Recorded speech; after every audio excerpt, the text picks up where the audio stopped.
diya na po ning hang bisita min sulod sa balay guys. Na po ning mga ibon. Ginagawa na nilang pugadan dito sa bahay guys. So ano naman sila guys.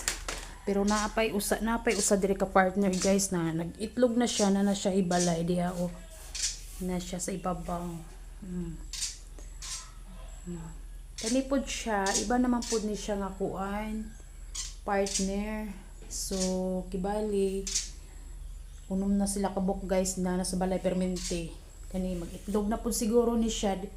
Gahapon diri ang usa guys o hagidakop. Gamay man din siya kaistanan. Gamay kay taman tapos cute pag good kaayo. Gibuyan kay kuan luoy man oy mura man sila maghilak. Mura nagluha nga hagidakop bitaw kahapon man natin. Hindi sila kitaan guys pag buntag kay saba kay istanan no. Munang ilang bisyo dia maglupad-lupad diha. Magbalay na pud siguro ni sila din na part. Kay ang usa nakapagbalay na gyud siya murag naglumlum naman ni siya guys.